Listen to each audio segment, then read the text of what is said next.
¿Qué tal? ¿Cómo están? Bienvenidos a esta edición de Fútbol Infinito. Si quiere que me cambie la camiseta, me ponga la de No, Infinito. no, porque ya sé que la tiene en la maleta. No, eso no es correcto. Todavía No, no la tengo en la maleta. está sucia. No, la tengo, pero en la mochila, pero no está en la maleta per se. No sé, pero usted no tiene que ponerse la camiseta de Fútbol Infinito. Usted es No, Fútbol pero me di Infinito. cuenta ahora que me falta ese detalle. No pasa nada. Bueno, está bien. Acuérdese que hubo una época en la que salíamos hasta sin imagen. Lo dejamos pasar, lo dejamos pasar. Bueno, ¿cómo está Jaime? Bien, muy bien. Con algo poco común en mí, con muchas preguntas hacia ti. Y hoy día voy a dejar de hablar mucho y preguntarte Bueno, mucho. arranquemos por la primera pregunta entonces. Sí, a ver. Primero, hemos Sí, sí. superado nuestra red de fútbol. Les pedimos los 20.000 suscriptores, pero ya está Figueredo pidiendo más, quiere más Figueredo. Le hace clic al botón de la suscripción y este episodio, que es casi el puntapié inicial a la temporada de fútbol europeo, tendrá más, como dicen en Portugal, más adeptos, más hinchas, más seguidores, más suscriptores. Nosotros les agradecemos como siempre. Y si, lo que dice Jaime, ¿no? Si ustedes ven en este humilde proyecto una posibilidad para colocar su anuncio o lo que usted quiera, nosotros estamos abiertos, se pone en contacto con nosotros y ahí estamos para formar parte de la comunidad de Red de Fútbol y de Fútbol Infinito. Ahí estamos. 1-800 Don Vizca. No, mentira, las redes de Red de Fútbol. A propósito, el otro día alguien malinterpretó cuando dije que Figueredo era mi compañero, no mi amigo. Obviamente es... Porque no pasa la categoría, no, es compañero pero no es amigo. Claro, pero por eso le decía que ese obviamente es en son de broma. Figueredo es de mis mejores amigos, así que no lo tomen a mal.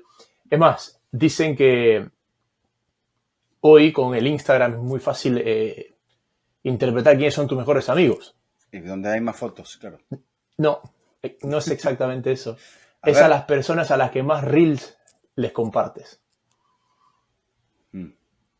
Usted nunca comenta cuando yo le mando bromas y ese tipo de cosas. Nos comunicamos por otra vía, porque si no no es que yo me confunda, pero digo, ¿para qué me voy a comunicar con este personaje por 3 vías distintas? No, porque le comparto reels graciosos y cosas curiosas. Sí. Pasa que usted agarra el sentido del humor pasado a las 9 de la noche. Depende. Entonces, fíjate, me ponía a ver. Gente con la que más comparto reels. Alejandro Figueredo. Henry, mi amigo. Mi esposa. Mi suegra, Diego Arcos. Y ya, así que Figueredo está ahí arriba. Bien. Y Don Vizca, lo que pasa es que Don Vizca nunca... Andrés Agulla y Don Vizca. Pero Don Vizca, fíjate, reviso y Don Vizca no tengo todos sin, pero ningún comentario. ¿Usted a quién le comparte reels, Don Vizca? No soy muy de compartir. Por ahí copio y lo mando por una red de mensajes que no voy a mencionar ahora porque no nos apoyan económicamente. Está bien. Así está bien. ¿qué va a ser? Bueno, pero todo por bien con Figueredo. mensaje yo copio algo y por ahí se lo mando a usted.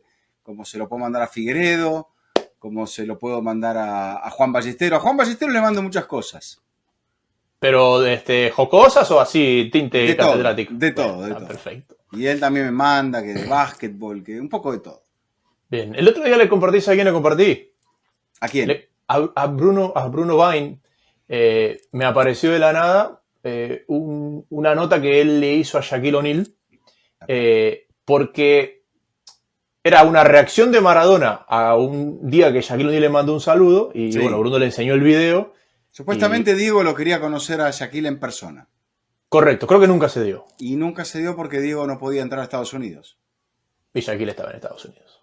Bueno, Shaquille tampoco dijo, bueno, allá voy a ir a conocer a Maradona. Sí, exacto. Pero bueno, todo esto está muy interesante, pero lo importante es que este fin de semana comienza el fútbol europeo en su gran mayoría.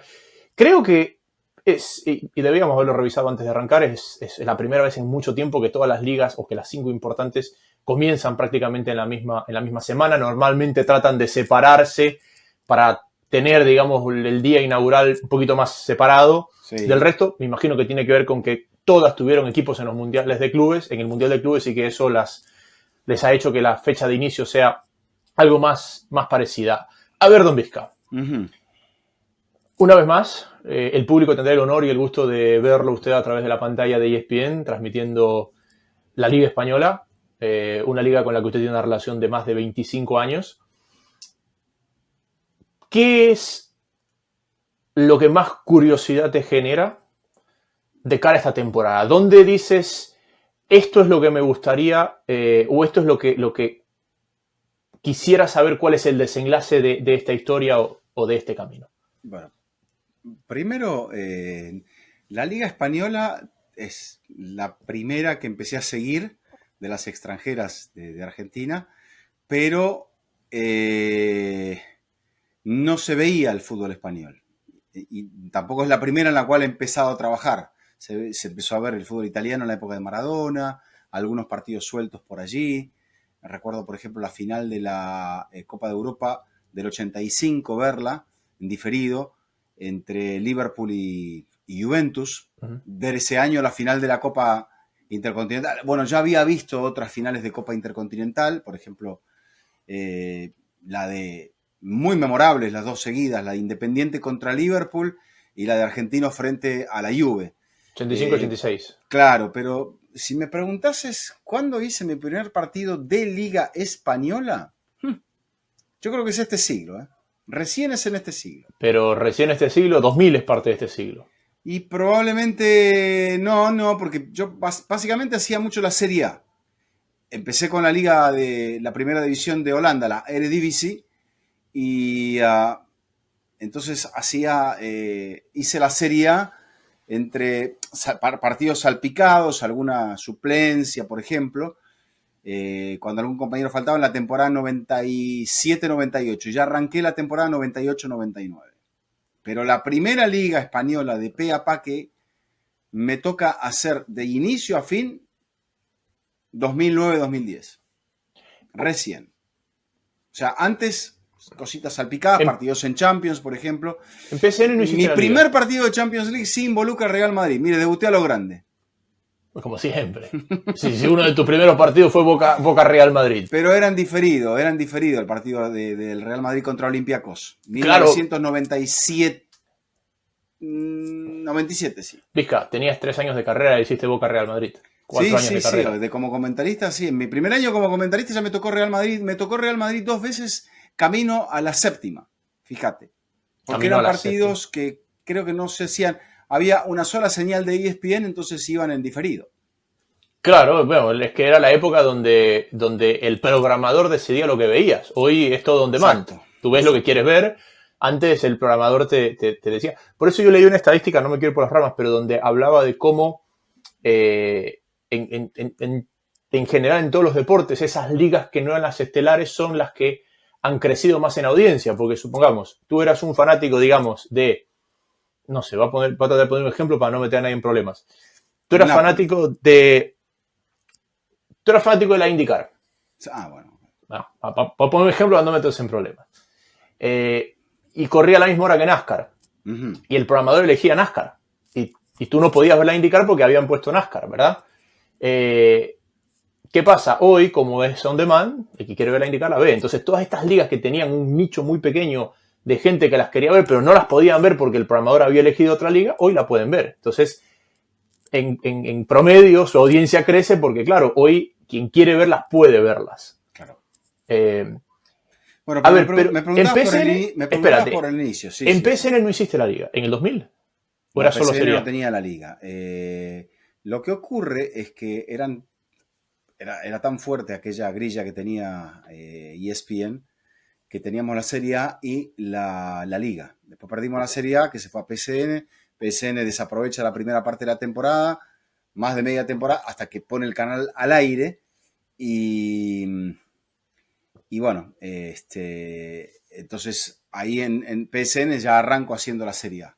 Pero ¿sabes una cosa? Pero, por ejemplo, cuando cae PSN, me acuerdo que me toca hacer un partido a única voz, que me llamó el Tigre Luis Baraldi para hacer en lo que hoy es MediaPro, que no se llamaba MediaPro todavía, ni era el mismo edificio. Hice un partido de la Liga. Y creo que es el primer partido de Liga que comenté. Y fue en inglés. Un Real Madrid Real Zaragoza. Pero esa es la época, porque me parece que la Liga de España es la última de las grandes que vende sus derechos como paquete. Acuérdate que hasta el final se habían unido... Era un pay-per-view. Ese partido se vio en un pay-per-view. No sé por qué me llamó Baraldi a mí, pero me llamó. Porque es muy bueno, por eso lo llamó. Pero... En inglés, bueno, me defiendo bastante bien, pero no... O sea, el cerebro es el mismo, no importa el idioma. Sí. Pero bueno, la Liga Española fue la última que empezó a vender sus derechos como liga completos, porque Madrid y Barcelona seguían independientes hasta el final, porque hubo una época en la que Gol TV, acá en Estados Unidos, tenía el Real Madrid y solo al Real Madrid. No. La liga ya desde los 90 se empezó a vender toda, junta. Uh-huh. Y el primero que la tuvo en Estados Unidos fue Fox Sports. Uh-huh.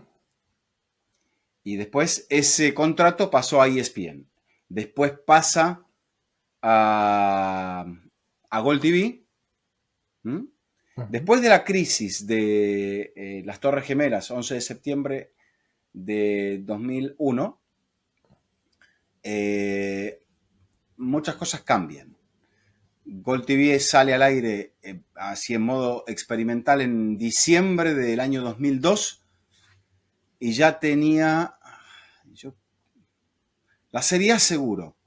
La Liga me parece que la empezó a tener la temporada siguiente y el relator era Bruno Vaina, ahora que lo mencionaste.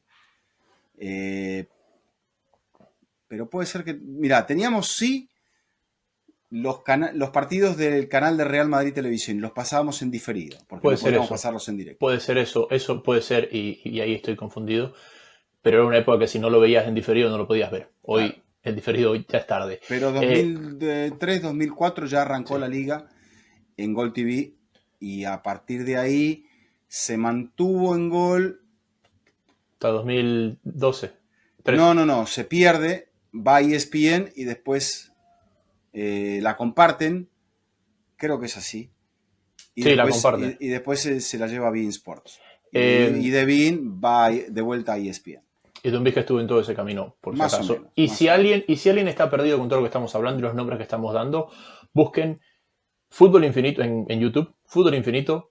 ¿Qué pasó con PSN? Porque hay un episodio donde toda esta intrahistoria es contada por los protagonistas. Es el episodio en el que menos he hablado. A propósito, estamos preparando algo, vamos a ver qué tanto nos puede llegar a salir sobre algo que ocurrió, un episodio que ocurrió en la época de PSN. Muy especial, único e irrepetible. Es una pequeña gema que tiene en el tiempo la era de PSN. Porque vos me decís, un partido que haya transmitido PSN y por ahí en alguna parte del mundo lo transmitió otra gente, excepto a la Copa Libertadores. Pero allí hay algo único. Y como decía un presentador en la televisión argentina, estamos trabajando. ¿Le va a gustar el proyecto? No, a mí, yo sé cuál es el proyecto y me gusta el proyecto. Me puede gustar el resultado, sí. Vamos a ver, sí, vamos a ver. ¿Es la más especial para ti? ¿La española? ¿La española? La Liga Española. Es difícil, es como tener dos hijos y decir cuál es el más especial de los dos. No sé. La más especial es la Champions. Bueno. No, pero distinto. Bueno, a mí la verdad que le tomó un gran cariño a la Liga Italiana. A todas las que he hecho. La verdad, todas son... Cada cual de ellas tiene un encanto especial.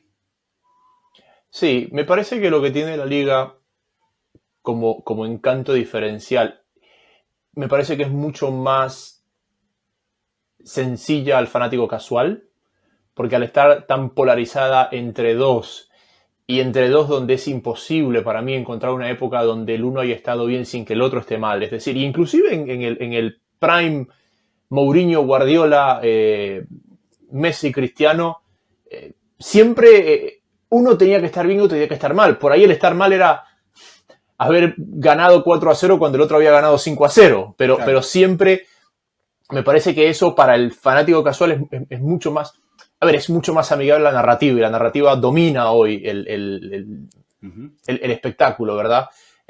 Siento que la Premier tiene más equipos top que los que tiene la Liga. Sí. Siento que Italia... Un nivel quizá más parejo. Tiene un nivel más parejo, exactamente, pero no tiene que estar el Liverpool para que esté bien el Manchester, o no tiene que estar bien el City para que esté mal el United. O sea, es como mucho más independiente en ese sentido. Y siento que Italia es como algo mucho más nostálgico para aquellos que vivieron ese prime de Italia, pero que por momentos da la sensación de que se ha quedado estancada en el tiempo. No solamente por las figuras, no solamente también desde lo táctico, pero de repente tú te encuentras con unos partidos en Italia, y ojo, no es una crítica, es un análisis, donde te encuentras estadios que la última remodelación fue por el Mundial de Italia 90. Sí, y se siguen jugando ahí. Este miércoles se jugó la Supercopa en el estadio de Udinese, el estadio de Friuli. Uh-huh. Estadios que son municipales. Ese es el grave problema a día de hoy.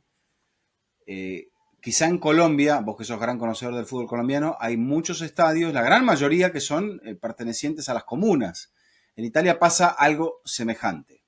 Sí, ¿quién es? La Juve es dueño del suyo, así pensando Juve rápido. Es dueño del suyo. Pero Lazio y Roma es de la ciudad. Comparten. San Siro es de la ciudad. Sí. Fiorentina, el Artemio Franchi es de la ciudad. Sí. El Diego Armando Maradona es de la ciudad. Sí. Todos, creo que no. Sí, hay alguien ahí que lo La Roma está construyendo, el Napoli se quiere ir de ese estadio y quizá tenga que llamarlo, no sé, Diego Armando Maradona también. Sí. No se sabe. Pero sí, hay una idea de. La Juve, como siempre, ha estado a la vanguardia. Sí. Pero el estadio de Udinese se rehizo, se le quitó la pista. Muchos de los estadios de Italia 90, muchos, tenían pista de atletismo también. San Paolo, el de Bolonia, Renato Dallara, de Udine, el Olímpico, por supuesto. Y ese era un elemento... era la excepción. ¿Mm? San Siro era la excepción que era exclusivo de fútbol. Sí, porque, a ver, Palermo no tenía pista. El antiguo del Alpi no tenía pista. Claro, el antiguo del Alpi, que es donde se construyó el nuevo estadio de la Juve, tenía pista. El de la Juventus tenía pista, es correcto. Y estoy pensando si me falta alguna ciudad más. Creo que no. Porque el del Genoa es exclusivo de fútbol. Sí, el Luigi Ferraris. El Luigi Ferraris. Sí. Y el Bologna, creo que el Bologna tenía pista. Ya no tiene pista. El de Bologna tenía, no sé si ahora todavía la tiene. No, lo del Bologna tenía pista, ya no tiene, pero las tribunas tampoco se acercaron. Claro, Cagliari también se utilizó, tenía pista. Creo que el Cagliari sí tiene estadio propio. Sí, había uno, eso es lo que tenía la duda, había uno de esos colores de Blaugrana, ya para meternos en la liga, que no me acuerdo si era el Cagliari, el Bologna o el Genoa, pero uno de los tres tiene estadio propio. El Cagliari. Creo que el Cagliari. Sí.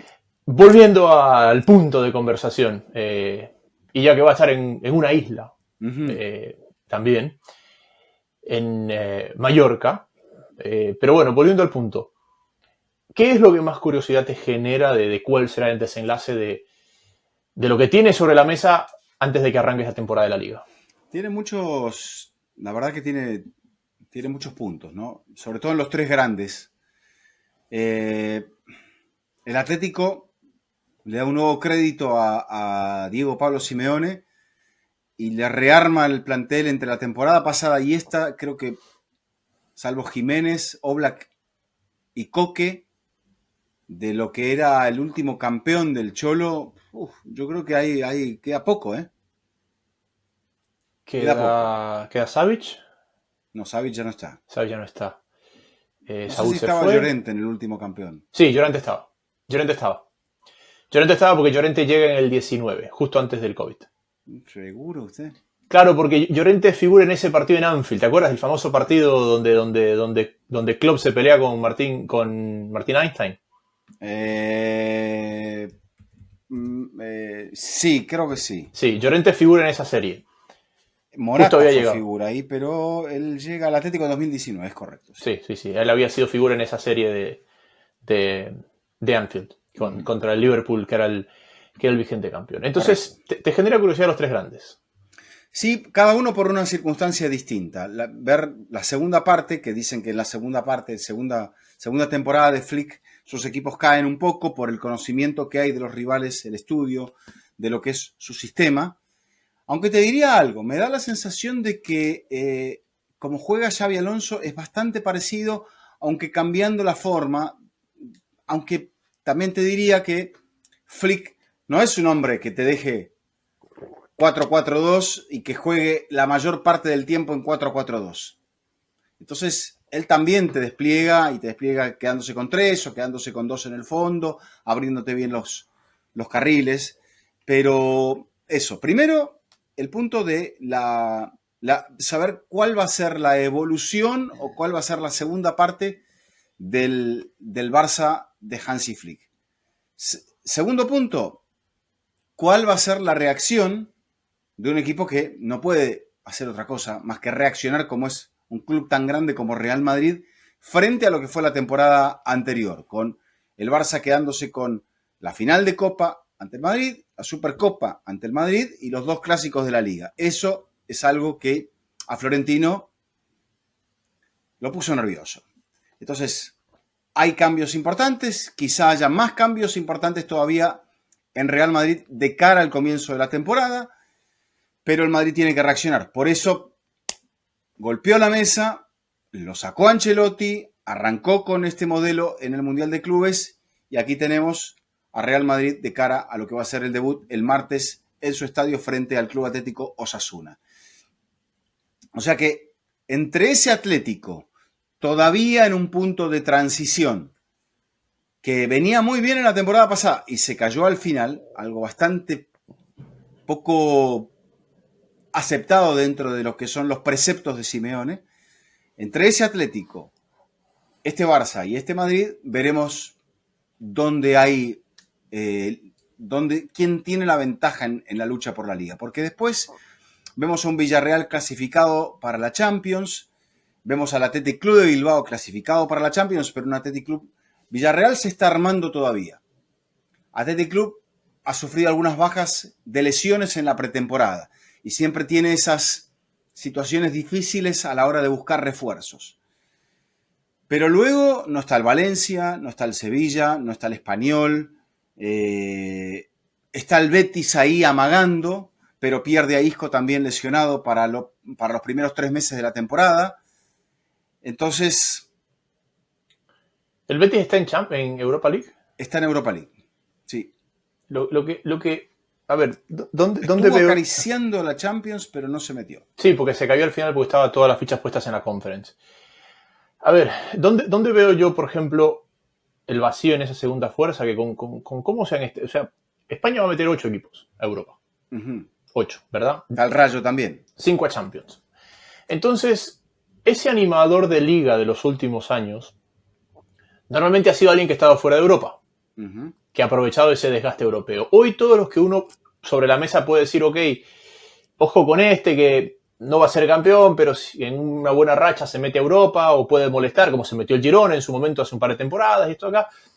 Todos esos posibles están en Europa. Entonces ese factor de decir, fíjate con el Villarreal que está fuera, que no tiene Europa, fíjate con el Betis que no tiene Europa, ya ese factor está descartado. Entonces se me hace difícil encontrar a alguien. El Valencia es un tiro al aire. Porque fíjate, el Valencia pasó del descenso al 10º en un semestre. Valencia creo que ha comenzado las últimas temporadas con la preocupación de mantenerse en primera. Claro, después le terminó sobrando, pero ya quedó descolgado de Europa. Ahora, me centro en los 3 primeros, que es la parte más importante. Yo tengo la duda de si el Barça fue un One Season Wonder. ¿Por qué? Porque si bien los últimos años del Barça ha tenido veranos muy movidos, donde se ha hablado mucho alrededor del equipo, pero toda esa rumorología y la atención de las inscripciones y la atención de los fichajes y la atención de lo de aquí y lo de acá, nunca tuvo que ver con el plantel actual o con el plantel del momento.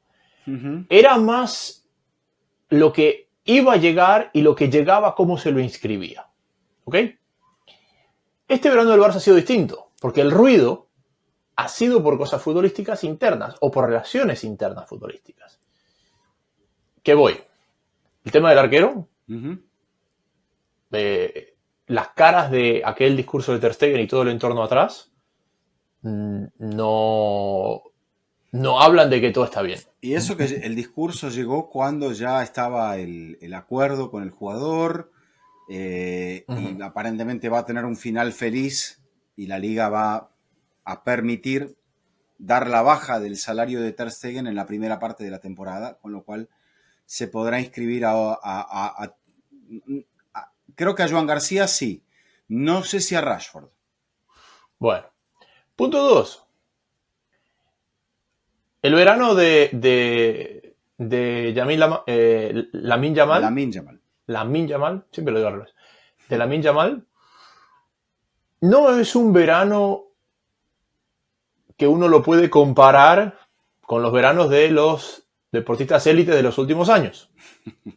No seas dramático. Es que mira, ninguna de estas cosas sería tremendamente importante si fuera la única en la conversación. Después tienes la relación de Gavi y de Fermín. A eso le tienes... ¿Qué pasa? Son los dos andaluces, ¿no? ¿No se llevan bien? ¿Viste? No estás viendo los reels. No estoy viendo los reels. No me mandaste ningún reel de ellos. No, de ese no te mandé, lo vi por ahí. Que han tenido un desencuentro, en teoría. Bueno. Okay. Se va Íñigo.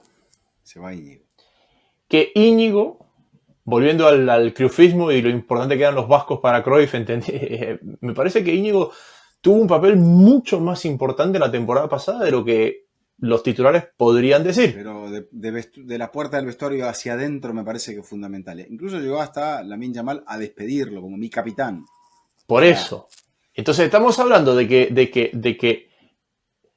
hay que ver eso. ¿Quién? Hay desencuentros, hay desbandos. ¿El líder del vestuario? ¿Quién es? El entrenador. Pero necesita aliados. Sí, necesita un delegado importante. Claro. Ter Stegen no es. Ter Stegen no es. Era Íñigo. Lewandowski no es. Quizá para Pedri y Gavi no sea la cosa. Bueno, entonces... Araujo puede llegar a ser. Sí, pero no sé. Araujo va a ser el capitán y el reemplazante de Íñigo Martínez. Sí, pero el cierre el primer capitán sigue siendo Ter Stegen. El vicecapitán va a ser el uruguayo. Claro, pero si Araujo... Mira, ahí está, mira. Por eso te estoy diciendo. Todo lo que te estoy diciendo, si fuera único, no te lo estaría mencionando. Te lo menciono porque son varios pequeños cositas. Pero hoy por hoy son conjeturas. Eso es lo que a mí duda me genera. Entonces, ¿a qué voy con esto? Se te va el gran líder del vestuario. Ok, me estás diciendo, capitán, el caballero que no daba el brazo a torcer. El vicecapitán, la imagen de Milán en la cancha, del descalabro, fue él. Pero también es el que generó todo el descalabro cuando tuvo el famoso encontronazo con Gundogan hacia la temporada anterior. La anterior. Sí, porque cometió muchos errores en la temporada 23-24. Ok, entonces, con esto yo no estoy prediciendo que digo, no, que va a ser tal cosa. No, lo que te digo, ¿qué es lo que a mí me genera? Pregunta. O curiosidad, decir, ok, ¿cómo esto se va Jaime, a acomodar? En el liderazgo en el vestuario de Real Madrid, ¿quién es el líder? Mbappé, Vinicius, Carvajal... No, es Courtois, es Carvajal, pero es el mismo motivo. Es que me estás dando la razón. Porque ¿qué pasó con el Real Madrid el año pasado? Sí, se fracturó. El contexto con el que el Real Madrid comenzó la temporada pasada es muy parecido al contexto con el Barça está comenzando esta. Puede ser, pero y de cara a esta, ¿cómo ha cambiado? ¿Cómo ha mejorado? No, es que no ha cambiado. Es que ese es... Carvajal incluso, arranca parte como lesionado. Vamos a ver si se hace del puesto titular o no. Es que para mí esa es la otra curiosidad. Porque el Real Madrid, en cuanto a la estructura del plantel, y si bien ha reforzado el plantel, creo que sigue teniendo las mismas falencias de funcionalidad en ciertas posiciones que tuvo Ancelotti. Sí. A lo que se apunta es al crecimiento de ciertas figuras para hacer que el centro del campo, que fue siempre la sala de máquinas a partir de la cual Real Madrid, o sea, de los Modric, Casemiro, Kroos, bueno, a partir de eso, Real Madrid armó el resto. Siempre armó, o sea, construyó a partir de eso. Y bueno, ahora ¿quién va a ser? ¿Quién es Valverde? Valverde sí es un líder. Sí. Tchouaméni, pero no vas a volver. Camavinga, no lo sé. Pero al Real Madrid se le ha ido gente de mucho peso y los han reemplazado por jóvenes. Alguno va a ganar la liga, Jaime. Esto es verdad. El tema es que ante la dificultad, cuando la estructura se tuerza un poco, a ver quiénes son los que la pueden corregir, quiénes son los que pueden marcar a partir de esa templanza, de esa serenidad, de ese don de mando, en un vestuario joven como es el del Barça, el equilibrio. Y en un vestuario con caras nuevas y también con bastante juventud, ¿qué es lo que pueda llegar a pasar en Real Madrid? Totalmente, y por eso es un poco la incertidumbre, porque para mí el Madrid va a comenzar la temporada desde la funcionalidad de su ataque, porque, a ver, el mediocampo es muy talentoso. Uh-huh. La duda acá es, ¿tienen el liderazgo de Modric y de Kroos y los nombres que mencionaste? Duda, perfecto. Sobre todo de los no Valverde. Para mí Valverde es el único que te digo sí, va. En ataque, analizamos hasta el cansancio el año pasado de que el Madrid tenía un ataque con 4 jugadores de características parecidas. En el macro, parecidas. Y que todos tenían una misma zona del campo como su puesto donde más rendían y otras zonas del ataque donde menos rendían. A esta hora Rodrigo sigue ahí. Entonces el ataque del Real Madrid son los mismos 4. Se puede ir Rodrigo. Por eso, pero a esta hora sigue ahí. Y el ataque del Real Madrid, en parte, son los 4 que el año pasado les costó coincidir en el campo porque tienen características en común. Uh-huh. Entonces, ¿en qué? Y te pregunto acá y no con... Y le sumás a un chico de 18 años que presentado este jueves, que como más tantuono, que da un salto muy grande para llegar a un club como Real Madrid, por más de venir de un club grande del fútbol sudamericano, pero 18 años, ponértela de Real Madrid, no es sencillo. Bueno, exacto. Y eso para mí, cada que viene un sudamericano, hace más grande lo que hizo Julián Álvarez en el City. Porque yo creo que en los últimos 5 años al menos, nadie que vino del fútbol sudamericano tuvo un impacto inmediato tan rápido como lo tuvo Julián en el City. Está un poquito más maduro, me parece, ya Julián cuando llega. ¿Llega de 23? Julián llega en el 22. Por eso, ¿llega de 23? ¿De 22? No, 21 creo. 21. Pero ya venía de la final de Madrid. Ya había participado en la Copa América, correcto. Ya había jugado con la selección. Sí. Él juega la final de Madrid, ¿verdad? Con River. Él juega, es suplente. Y entra en la prórroga, me parece. Ya venía de... No sé si lo reemplaza a Prato, mira lo que te digo. Que Prato hizo el empate, creo que sí. Sí, no, Prato Juan Fernando Quintero y después el Piti Martínez. Claro, pero Prato había hecho los goles también en la Bombonera. Prato hizo un gol o los 2 goles en la Bombonera y Prato empata el partido. Sí. Pero bueno, entonces, mi duda es, o acá te lo pregunto, ¿qué es lo que ha cambiado el Real Madrid la temporada pasada a esta, más allá del entrenador? Porque a mí me parece que más vale su plantel ha perdido peso en relación, tiene las mismas falencias, donde hay posiciones donde no ni siquiera las ha reforzado, sino que no las ha contratado en comparación a lo que tenía por características. Y después, el plantel no ha mejorado respecto a la temporada pasada. Sí, el gran cambio es el entrenador. Ha mejorado. Creo que Alexander Arnold, Dinhausen, tiene este descubrimiento que se llama Gonzalo García. Más tanto no sabemos todavía. Pero me podrás discutir, y con cierta razón, si se va Rodrigo no es mejor. Puede llegar a serlo, pero no lo es. Álvaro Carreras en el lateral izquierdo. Real Madrid gastó hasta ahora cerca de 200 millones de euros. Hacía tiempo que no gastaba tanto. Te doy la de los 2 laterales. Para mí los 2 laterales sí, ahí sí tienes razón. Pero Mastantuono, por ejemplo. ¿Te acuerdas que el año pasado hablamos mucho, ok, ¿dónde va Endrick? O cómo comparten el ataque Mbappé y Vinicius. Mastantuono. ¿Dónde calza en el ataque del Real Madrid? En la posición de extremo de la derecha, donde probablemente no esté Rodrigo, donde por ahora está Arda Güler, donde puede llegar a jugar como suplente Brahim. Uh-huh. Yo creo que uno entre Rodrigo y Brahim terminará saliendo, porque es mucha concurrencia en ese puesto. No creo que Xavi vaya a jugar con un enganche, ya sea con doble contención, cosa que puede hacer, pero no creo que arme o enganche o rombo.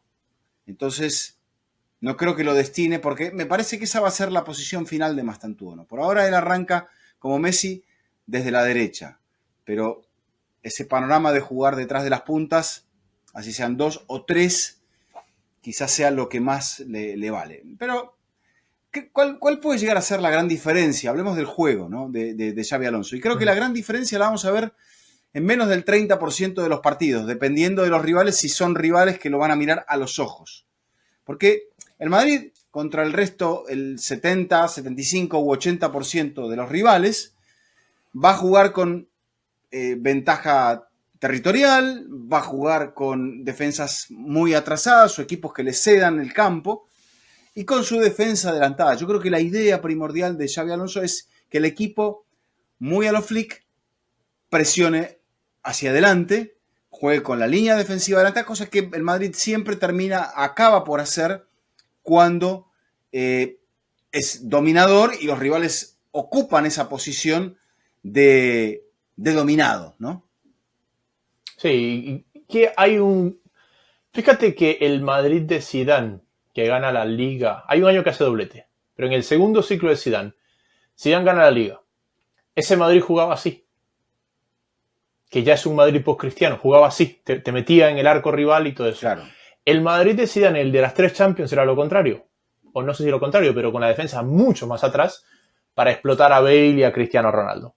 Exacto, sí, y sobre todo para generar que en el repliegue del rival aparezcan los espacios. Correcto. Creo que Xavi quiere presionar hacia adelante, recuperar pronto, pero no hacer que el equipo, a lo que hace un poco Flick, que una vez que pierda la pelota, ceda un poco las líneas, que me parece que eso es donde el Barça, por ejemplo, en los mano a mano, siempre le ganó, siempre le sacó ventaja. Sí, porque me parece que para ese tipo de juego,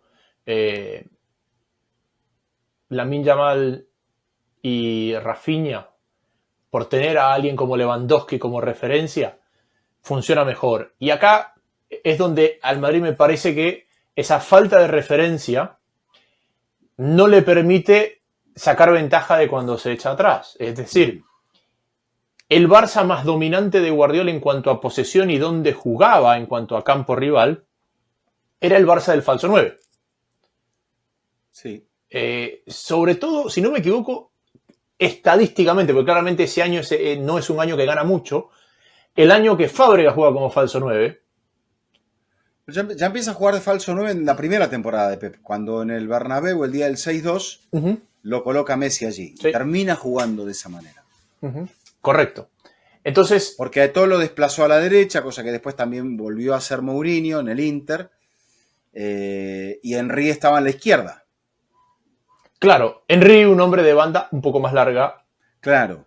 Está bien para cerrarse sobre el medio, cosa que, por ejemplo, hoy gusta mucho, ¿no? Que ese extremo. Un poco lo que quería hacer Ancelotti con Mbappé. Lo que quería Mbappé hacer, que es lo que hace Mbappé. Arrancar desde la banda para cerrarse hacia el medio. Bueno, que es David Villa. Es Cristiano, es el Guaje, son todos esos. A ver, el Barça de Guardiola post-Eto'o. El que gana en Wembley.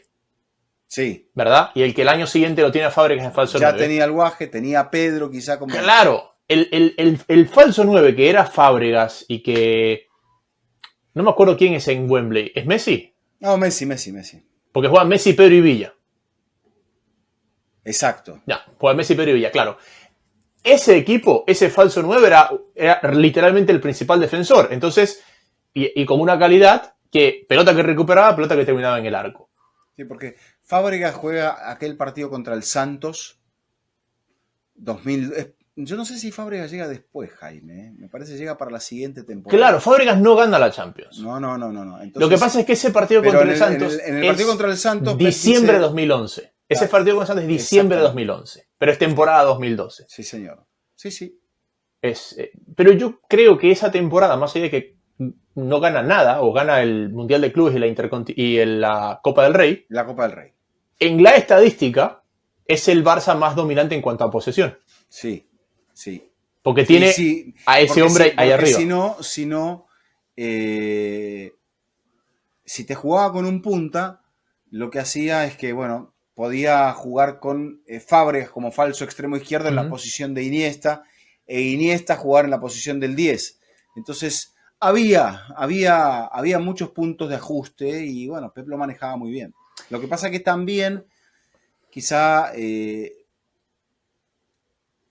pierde esa función del extremo y le faltaron piernas. Pero no nos metamos en eso. No metamos en también estoy pensando en cuanto al Barça, que nosotros damos por, digamos, sentado que de la temporada pasada a esta no aparecerá ningún líder. Cosa que a veces los líderes se van, el vestuario los va cocinando. Hay alguien que toma el relevo de otro, que ya no está, una cinta de capitán que queda vacante. O sea, que no descontemos que ese líder de Íñigo Martínez no termine mutando en otro jugador. Podría pasar, pero la historia del Barça post Xavi dice que no ha aparecido tan fácil. No. Es más, te digo que después de Xavi, Íñigo es el primero que ha puesto orden ahí. No es una pérdida menor. Sí, porque Messi era otra clase de líder. Claramente. Iniesta era otra cosa. Sí. Iniesta era otra cosa, Messi era otra cosa, Piqué era otra cosa, Sergi Roberto era otra cosa. Hereda un poco el vestuario de Puyol y creo que ahí a esos muchachos había que darles pocas indicaciones. Sí, pero fíjate cuando aparte llega Luis Enrique. ¿Quién es el líder en el campo del París de Luis Enrique? Luis Enrique. Pero fíjate que lo que decías, y creo que lo decías tú cuando decías Argentina es una selección de capitanes, porque el 11 de Argentina son capitanes en sus equipos, en su mayoría. Eso no pasa en el Barça, 1. Y 2, el único que venía de ser, y en ese ciclo anterior, Xavi y Puyol venían de ser capitanes de la selección española también. Claro. Bueno, sí, con Iker, con Casillas, con Ramos, la selección tenía un liderazgo muy fuerte. Capitán Casillas, segundo Xavi. Sí. Así había sido designado. Sí. A ver, volvemos a lo táctico del Real Madrid. Y me parece que la idea de Xavi Alonso, como tú lo decías, para ganar una liga es quizás el camino. Ahora, cuando uno ve en la historia reciente estos equipos de esas características, de dominio en campo rival, de mucha posesión, de mucha presión y defensa adelantada, han ganado un sinnúmero de ligas. Es más, son los que más ligas han ganado en los últimos años. Sí. Pero no los encontramos en la Champions. Es que la Champions es, como se dice, es un animal diferente. No tiene nada que ver. Porque, primero con este formato, sobre todo, por eso le costó tanto a Real Madrid. Porque el Real Madrid en Liga te va a jugar de los 38 partidos, quizá 36 o 34 de una manera que en el resto no te los va a jugar. Porque va a haber muchas similitudes en cuanto a las posturas que va a adoptar el rival. Pero en la Champions, el Madrid se ha encontrado con otras cosas y por eso le costó tanto la Champions pasada. No le costó, fíjate, la serie frente a Manchester City, pero sí le costó mucho en lo que siguió. Bueno, porque el City es un poco aquello que acabamos de describir desde lo futbolístico. City le faltaban cosas, pero al Arsenal, que aún le faltan cosas, y vamos a ver, pasando luego a la Premier, si las puede tener, el Arsenal lo complicó, por no decir que lo jodió directamente. Y así le pasó también en la fase de Liga. Hasta el Milan lo complicó. Pero no le voy a quitar ningún mérito al Arsenal y antes de ir a otra liga. No hace falta que le quite. No le voy a quitar el mérito al Arsenal, pero fíjate que el Arsenal lo abre de pelota parada. Y más allá de que al final un equipo merezca, es verdad. que un equipo merezca y que pero estaba por juego superándolo. Totalmente, es que a eso voy. Yo siempre pienso que un termómetro para entender cómo está un equipo es si ese equipo está siendo capaz de ganar el partido a partir de su modelo de juego. ¿Ok? ¿Por qué? Porque tú por tu modelo de juego puedes merecer estar ganando por 4, pero sigue 0-0. Quiere decir que algo no está funcionando. Después lo abres por pelota parada. Perfecto.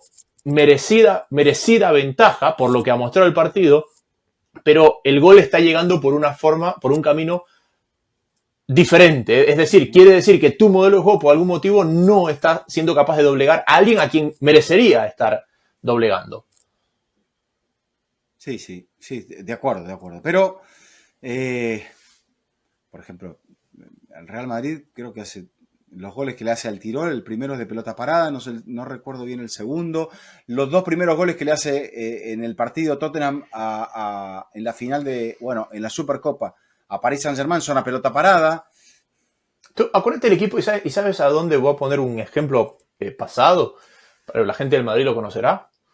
El Madrid de Lopetegui. El Madrid de Lopetegui tenía muchos partidos donde merecía estar muy por encima en el marcador, pero hasta el tiro libre o hasta el tiro de esquina no abría el marcador.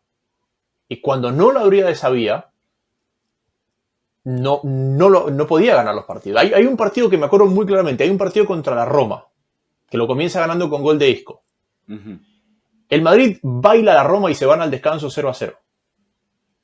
Y lo abre con gol de Isco y después lo gana 3-0. Es la historia del partido del Arsenal a la inversa. Claro. Entonces, ¿qué pasaba con ese Real Madrid?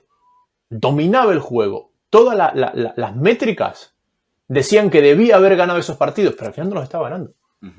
Porque sin Cristiano, con Bale lesionado, no tenía jugadores funcionales que sean capaces de ser determinantes en el arco rival. Lo eran en cuanto a dominio del juego, claro, pero no en la contundencia ofensiva. Para cerrar la Liga, Vizca. Entonces, te quiero poner un apuntecito. Sí. El Madrid necesita un mediocentro. Necesita un mediocentro. ¿Hay un mediocentro disponible? No del gusto de Real Madrid, que sería Rodrigo Hernández.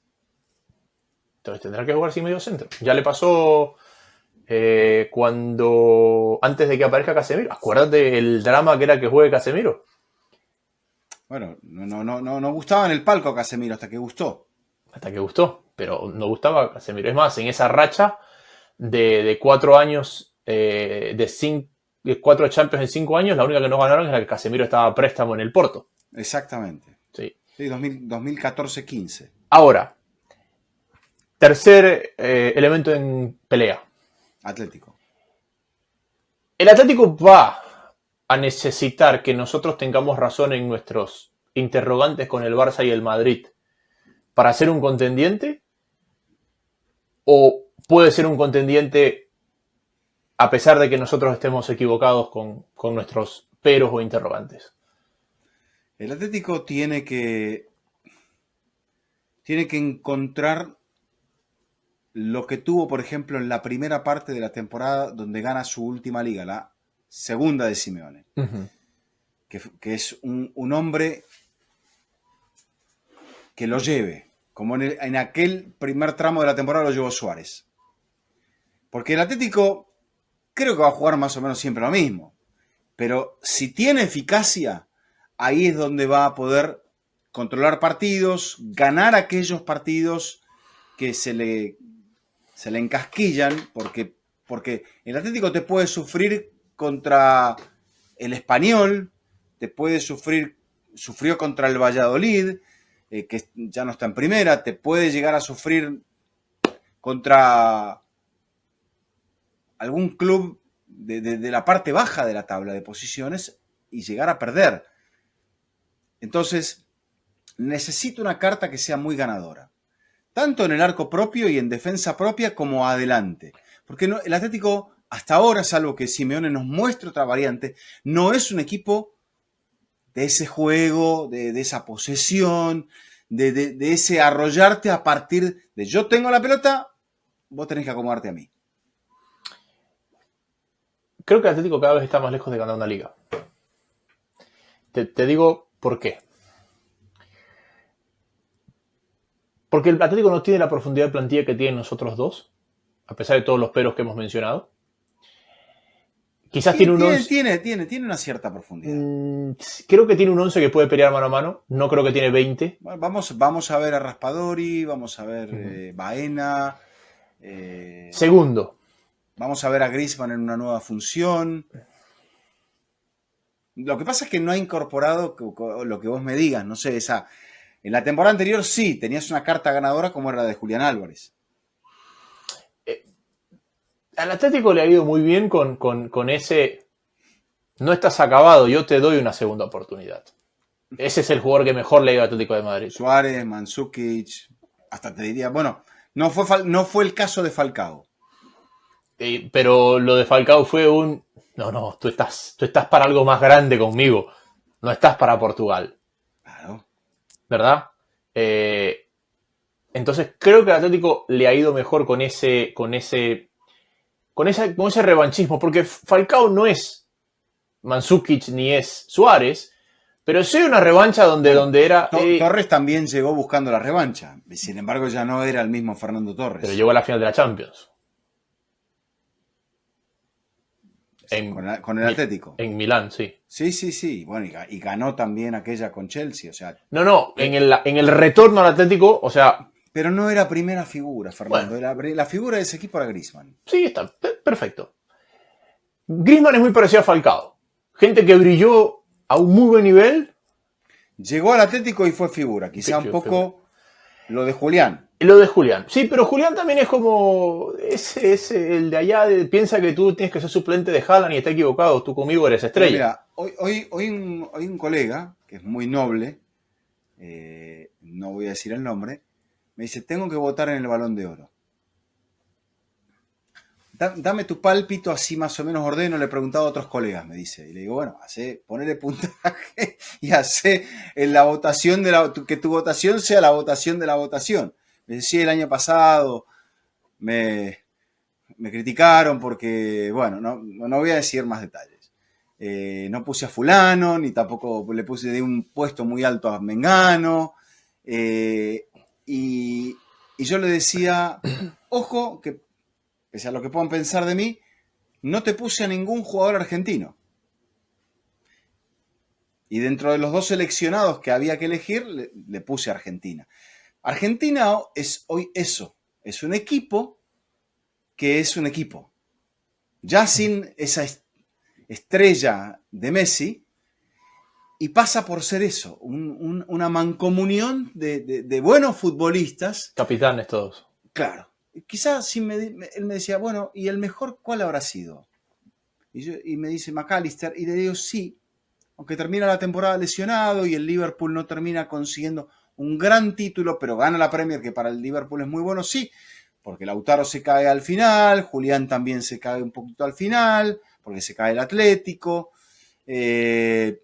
París no tiene ningún argentino, el Barça no tiene ningún argentino, que son quizás los dos grandes equipos de la temporada. Por ahí Enzo Fernández, le digo, pero Enzo no tiene una temporada tan pareja. Si me preguntás cuál fue el mejor de Chelsea en la temporada pasada, te digo Moisés Caicedo. Sí, yo creo que sí. Yo creo que Moisés fue el mejor del Chelsea.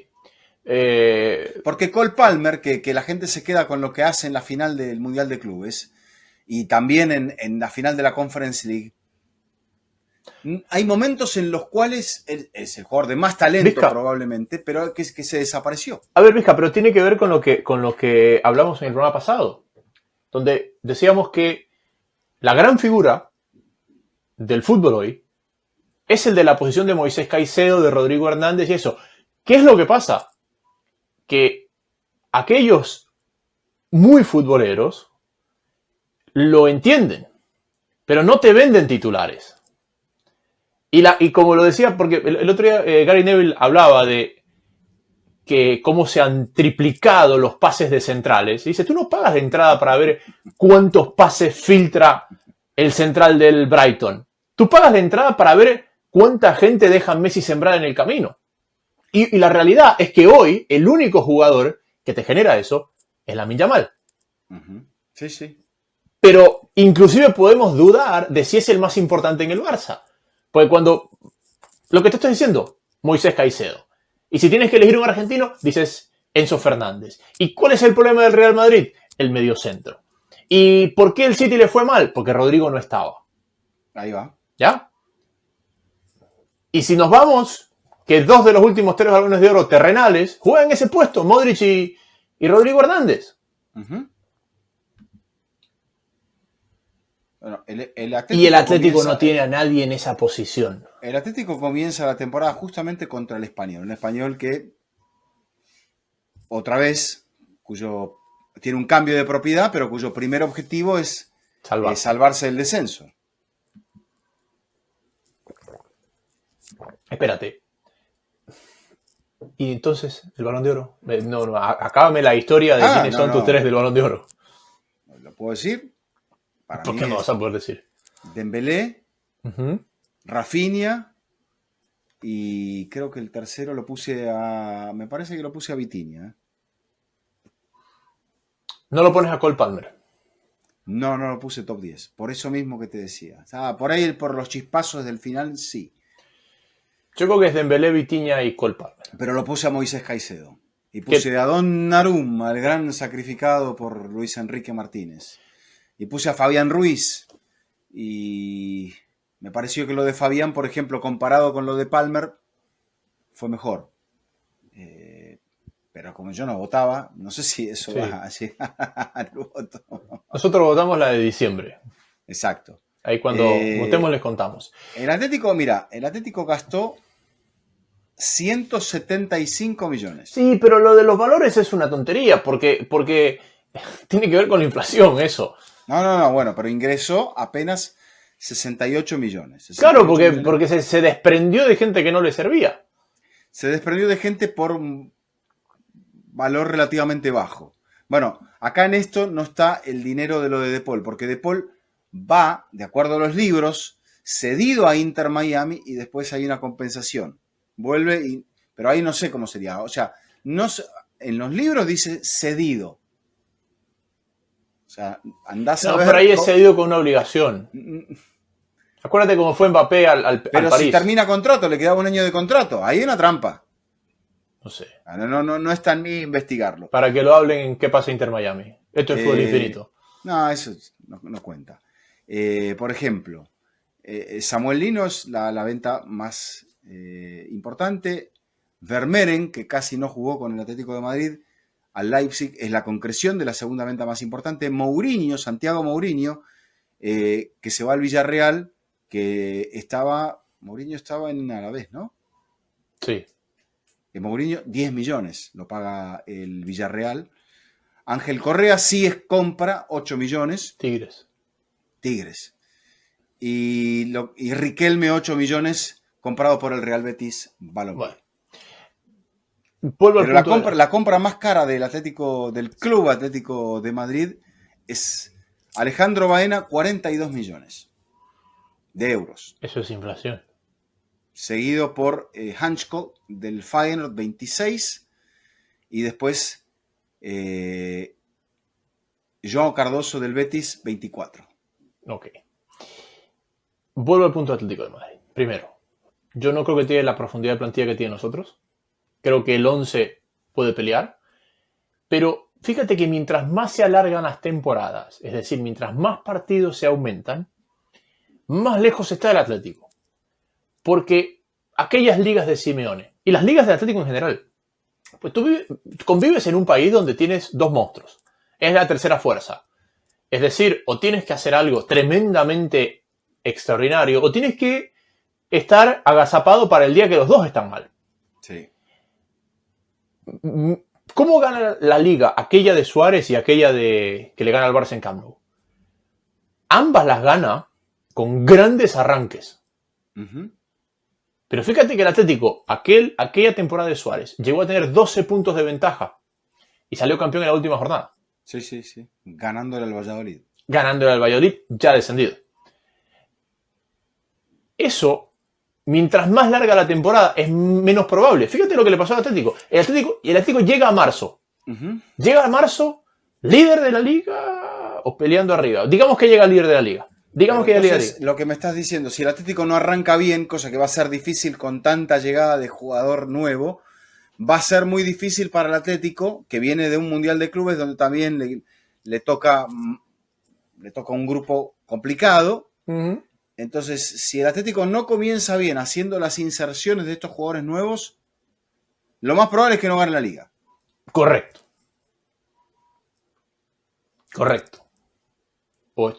¿Qué opina usted? No, yo estoy de acuerdo. Pero de las compras, hay varias que me gustan.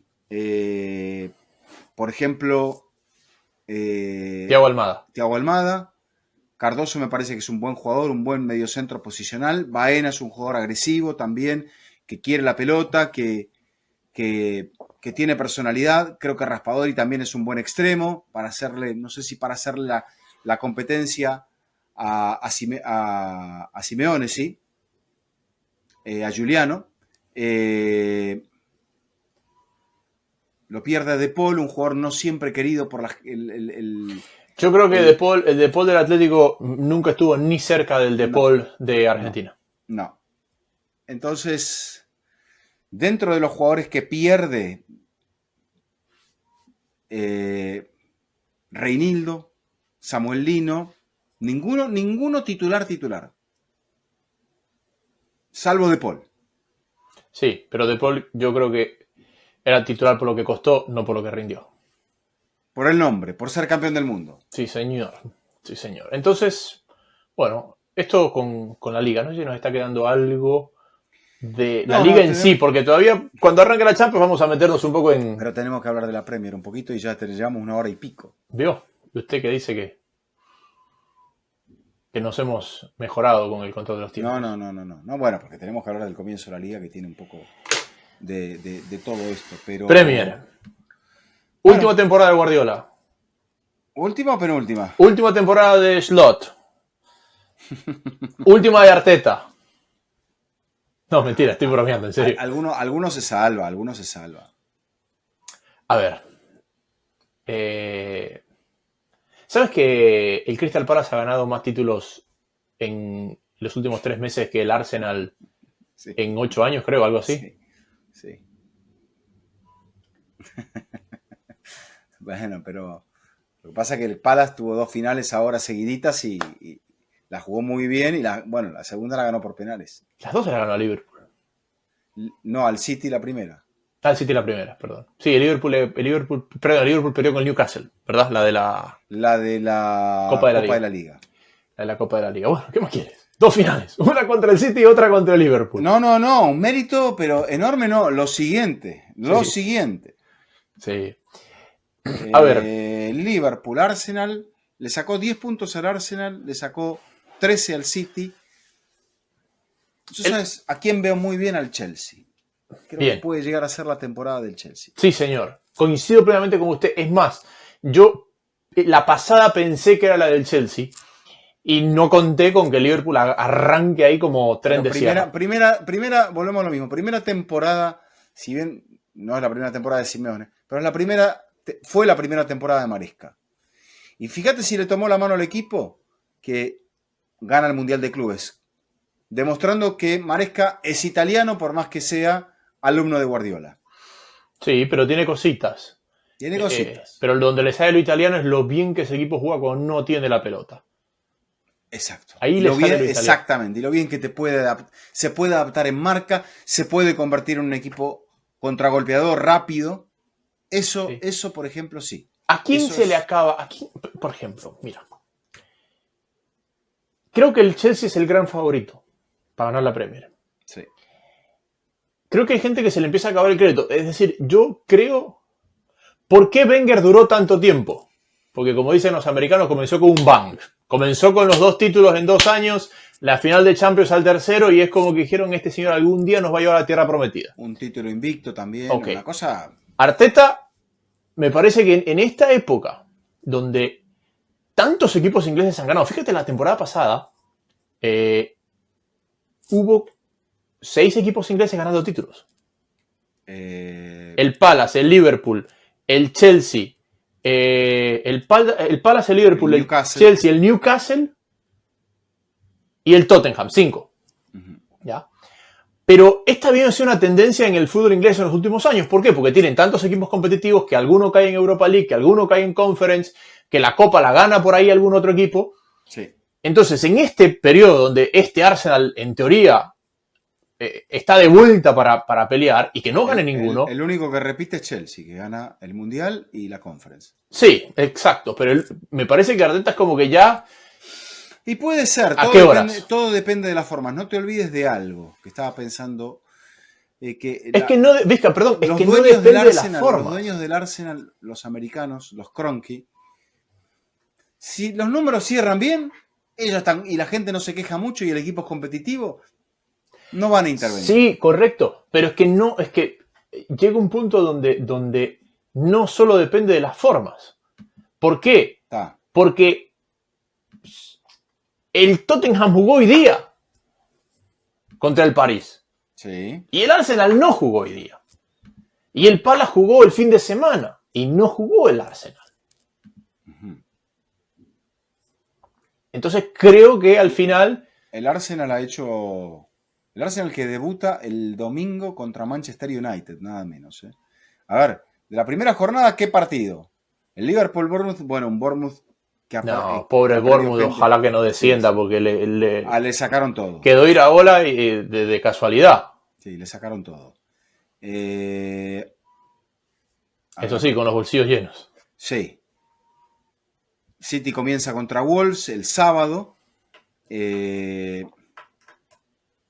Chelsea juega contra Palace, lindo partido para la medida de... Pero claro, el Palace... No, el Palace ya ha perdido jugadores y va a perder más jugadores. Sí, el Palace es de las finales, pero es porque es a partido único. Pero es un equipo incómodo. Me gusta cómo está trabajando. Sí, porque siempre le saca puntos a los grandes. Sí. Y le ha sacado muchos puntos al City de Guardiola. Pero va contra el Chelsea de visitante. Hay que ver si lo puede retener a Eberechi ese. Y Marc Guéhi, que lo podría estar él en la órbita del Liverpool. Ese es otro. Ojo con su amigo Arne Slot. Bueno. El gran partido del fin de semana para mí es el Manchester United-Arsenal. Obvio, por supuesto. Para ver, bueno, Amorim, no me lo mencionaste, pero a ver si realmente es capaz de enderezar este barco y de sostener la estructura. Es que Vizca, ese es otro que no hay mucha paciencia. Entonces tú calcula que el Arsenal o el United va a comenzar perdiendo la Premier. Sí. Y lo que eso va a generar. Mira, habíamos hablado del Atlético de Madrid. El Arsenal ha gastado 224 millones de euros y ha ingresado solamente 13.800.000. De hecho, el jugador por el cual ha recaudado más es Nuno Tavares. O sea que hay una gran inversión de parte del Arsenal. La gran adquisición es la de Zubimendi, 70 millones, Gyökeres 65.800.000 y Madueke 56 millones. Quizás se pueda ir alguien más. Se habla de Martinelli, pero no creo que se vaya con una ficha. Por ahí termina. Lo que pasa con muchos clubes ingleses, que terminan cediendo jugadores que no les caben dentro del plantel, solo con el hecho de que alguien les vaya a cubrir el salario. Les cubre seguro. Exactamente. La Premier tiene muchos matices, porque siento que hay mucha gente que está en un punto de decir, bueno, ¿y los resultados para cuándo? Ese es el Arsenal. Hay otros que dicen, está bien que usted recién llegó, pero acá no hay mucha paciencia. Ese es el United. Hay otro que es el modelo expirado, o fueron las lesiones, su amigo Guardiola, porque si Guardiola sin lesionados repite una temporada como la que repitió, ya va a estar difícil. Va a estar difícil. Y después el otro, Arne Slot. Arne Slot tiró toda la caballería en el primer semestre. Aquello que dijimos de cómo había ganado las ligas Guardiola, así la ganó el Liverpool el año pasado. ¿Qué pasa? Ese equipo llegó a febrero fundido. con un margen de puntos lo suficientemente grande para ser campeón de Premier. Tuvo mala suerte, No tuvo mala suerte. Se cayó mucho Vizca. cuando queda eliminado por París. Que París, no le quitemos mérito a París. No le estoy quitando mérito a París, Vizca. El tema es que en una temporada donde todos los equipos gestionaron el primer semestre y después levantaron trofeos en el segundo, porque eso es lo que hizo el París, eso es lo que hizo el Chelsea, eso es en parte lo que hizo el Barça. Lo que pasa es que no llegó a la final. No, el Barça te arrancó fuerte, Jaime. Te arrancó fuerte. Perfecto. Salvo alguna derrota donde Flick tuvo que rotar. No, tuvo ese noviembre complicado, es verdad. Sí, y al principio perdió contra el Mónaco cuando le expulsaron a Ari García, sí. Después cae frente a Osasuna cuando tiene que rotar, después pierde frente al Atlético de Madrid. Que es todo muy seguido eso. Se cae después del Clásico. Que es todo eso muy seguido. Ahora Gana es un corto el Clásico periodo y se viene un poquito abajo. Pero eso es un corto periodo de tiempo. O sea, esas cosas pasan en un corto periodo. Bueno, pero bueno. En una temporada donde mucha gente gestionó y llegó fuerte al final, el Liverpool fue acelerador a fondo y cuando llegó a febrero, el equipo estaba fundido. Porque en un mes se va de todo. En un mes se va de la FA Cup, de la Champions. Pintaba que lo iba a ganar todo y okay. ganó la Premier, lo cual no es... No es poca cosa. Pero esa gestión, si él repite esa gestión este año, y el Liverpool en febrero vuelve a estar fuera de todo, o lejos de todo, no es Klopp. Klopp agarró un Liverpool 10º y lo convirtió en un equipo de pelear Premier. Por eso con Klopp hubo mucha paciencia. Igual en la primera temporada creo que pierde la final de la Europa League contra el Sevilla. Sí, correcto. El United gastó 261 millones y medio, y eso que no clasificó a ninguna competencia europea. Lo más importante fue la llegada de Šeško del Leipzig, 76 millones y medio. Mateus Cunha, Mbomó, 75 millones por el camerunés del Brentford, y Mateus Cunha 74 millones 200. Después hizo efectiva la compra de Dorgu del Lecce, 30 millones, y el resto son operaciones más pequeñas. El City también gastó mucho y el Liverpool gastó mucho. Sí, pero el Liverpool gastó mucho en profundidad, lo cual me parece tremendamente inteligente porque es donde le faltó y creo que es el... Si tú me preguntas de los mencionados, para mí el que más inteligente ha sido en el mercado ha sido el Liverpool. Porque el Liverpool gastó casi 300 millones, pero ingresó casi 200 millones. Para mí ha sido el Liverpool el más inteligente en cómo ha gestionado el mercado. Ahora, para mí, Vizca, si tú me dices a mí, ¿cuáles son las dos cosas más absurdas que has visto en esta ventana? Para mí las dos cosas más absurdas es que el Madrid no tenga un centro delantero y que el United no tenga un arquero. Tiene dos, Hendrik y Gonzalo García. Me explico a lo que digo. Que no tenga un centro delantero y que el United no tenga un arquero. ¿Cómo es posible que el United no haya fichado un arquero? Bueno, se cayó lo de que parecía que se iba al Dibu Martínez. No se hizo. El United no tiene un arquero. El 90% de sus problemas el año pasado fueron en el arco. Y eso que tuvo muchos problemas. Sí. ¿Cómo no tiene un arquero? Apuesta por Onana. Quizá Bayindir. Que Onana no sé si está para el debut. Mirá lo que te digo. Bueno. Pero vos me decías lo del Liverpool. Florian Wirtz del Leverkusen, 125 millones. Ekitike del Frankfurt, 80 millones. Frimpong del Bayer Leverkusen, 40 millones. Fíjate lo que le debe el paso de Xabi Alonso, el Bayer Leverkusen. En cuanto a las salidas, la más importante es la de Lucho Díaz, 70 millones. Y luego la de Darwin Núñez, 53, que es esa pérdida de casi 40 millones. Tú mira esto, tú calcula lo que han ingresado en los últimos años. El Leverkusen, el Bournemouth y el Aston Villa. Gracias a los tres vascos. Y el Borussia Dortmund también, ¿eh? Sí, pero te lo estoy marcando por los tres vascos. Sí. Por Xavi, por Unai. No, la Real Sociedad también. Y la Real Sociedad, claro, porque es donde ha fichado el otro vasco, donde ha fichado Arteta. El Bournemouth vendió por casi 187 millones de euros. Y compró por ahora por 65. Uh-huh. Sí, ese es candidato al descenso, la verdad. Pero porque, claro, se le fue todo el equipo. Y tiene que armarlo de vuelta. Sí. Le deben tener mucha fe a Andoni Iraola. Y después dijimos, ya te dije lo del Liverpool, lo del United, el City.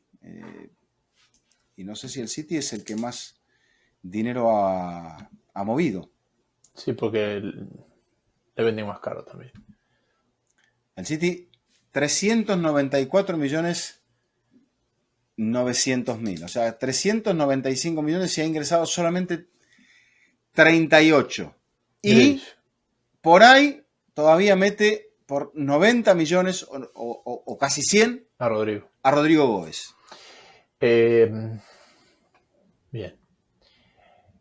¿Cuándo viaja? Ninguna. Nico González es la compra más importante. Bueno, que pertenece. Claro, esto pertenece a la otra ventana. Te tendría que sacarlo de la otra ventana, que son casi 100 millones. Sí, 100 millones. O sea, en esta son 300 y pico. Casi 200 millones. Sí, está. Bien. Mala mía, vi mal la cuenta. Bueno, tenemos una temporada apasionante por delante porque hemos planteado las dudas y semana a semana iremos a tratar de despejarlas. ¿Cuándo viaja? Domani. ¿Ha estado en Mallorca antes? He estado en Mallorca. Está en Mallorca antes. ¿Qué hace Don Vizca en un avión? Leo, trabajo en la computadora si puedo. ¿No ve películas? Me cuesta un poco. ¿Ni siquiera en viaje largo?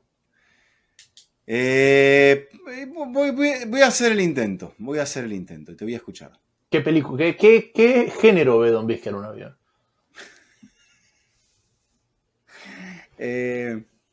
La verdad que no sabría. Y por ahí, drama, acción no, porque si no me puedo dormir. Sí, está bien. Yo algún documental, por ejemplo, pero nada que me ponga muy triste, por ejemplo. ¿Porque llora? No, pero no. Escúcheme.